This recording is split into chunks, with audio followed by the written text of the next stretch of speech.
साथियों, इस अनपढ़ सरकार ने हमारे देश को बर्बाद कर दिया है। इस अनपढ़ सरकार को देशवासियों की सुरक्षा से कोई मतलब नहीं है।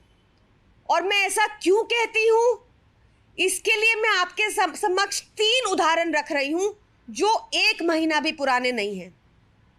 पहला, जैसा आपने देखा होगा, सुबह से अरविंद केजरीवाल जी ने काफ़ी ट्वीट किए हैं जिसमें दिख रहा है कि रेल को कैसे बर्बाद कर दिया है।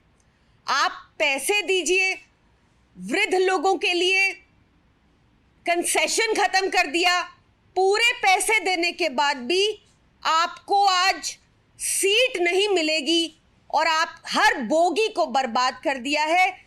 हर बोगी जनरल डब्बे की तरह खचाखच भरी हुई है और हम सबको पता है कि रेल की पटरियां कितनी सुरक्षित है और कितने 2000 से ऊपर कितनी रेल लगभग आए दिन डीरेल हो रही हैं उन पुरानी पटरियों पर।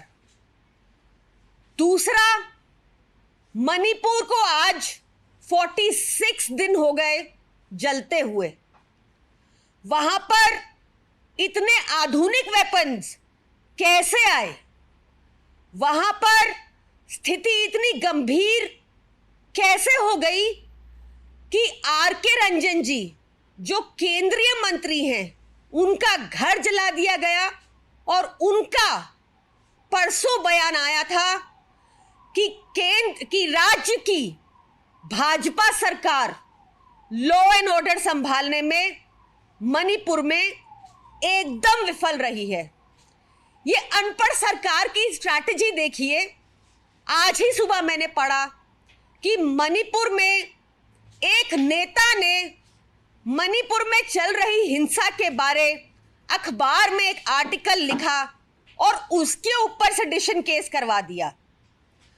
तीसरी गंभीर स्थिति जो दिल्ली की राजधानी में लगातार बनी हुई है, महिला सुरक्षा को लेकर, आप देखेंगे एक रिपोर्ट के मुताबिक हर 2 दिन में दिल्ली में एक मर्डर हो रहा है।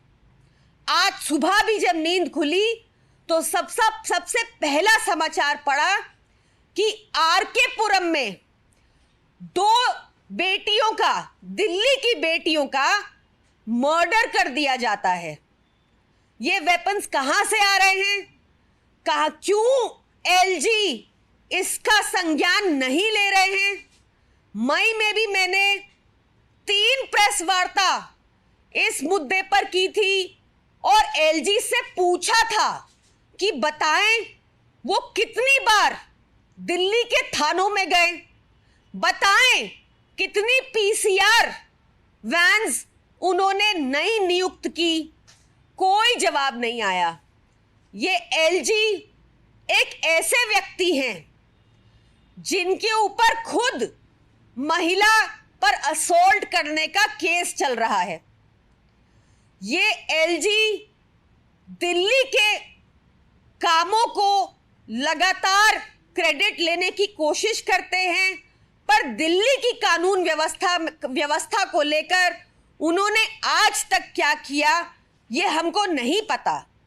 मेरी आप लोगों से भी गुजारिश है कि दिल्ली देश की राजधानी है और आप लोग भी जाकर एलजी से सवाल कीजिए कि क्यों वो लॉ एंड ऑर्डर पर दिल्ली में अपनी केंद्र सरकार की तरह, जो पूरे देश में लॉ एंड ऑर्डर संभालने में विफल रही है, दिल्ली में क्यों विफल रही है। अगर ये अरविंद केजरीवाल जी की सरकार होती, अगर अरविंद केजरीवाल जी के पास दिल्ली का लॉ एंड ऑर्डर होता, तो मैं आपको बता रही हूं कि अकाउंटेबिलिटी फिक्स होती, रोज बुलाया जाता। अगर कुछ भी ऐसा अपराध होता, स्पेशली महिलाओं के प्रति कोई अपराध होता, पर ये आरएसएस, बीजेपी जो हीन भावना रखती है महिलाओं के प्रति, वो इन मुद्दों पर लगातार खामोश है। ये जरूरी हो जाता है कि एलजी बताएं कि उन्होंने, केंद्र सरकार बताए कि हमारे पास, दिल्ली सरकार के पास पहले ये राइट होता था कि हमारे विधायक एसएचओ को सम्मन करके उनसे ब्यौरा ले सकते थे उस क्षेत्र का, उस क्षेत्र के लॉ एंड ऑर्डर का। ये कमेटी एलजी ने भंग कर दी। खुद वो कुछ करते नहीं, किसी को करने देते नहीं। ये अनपढ़ सरकार बिल्कुल भी देशवासियों की सुरक्षा को लेकर चिंतित नहीं है, ना ही दिखता है वो इन तीनों मुद्दों पर कोई काम की।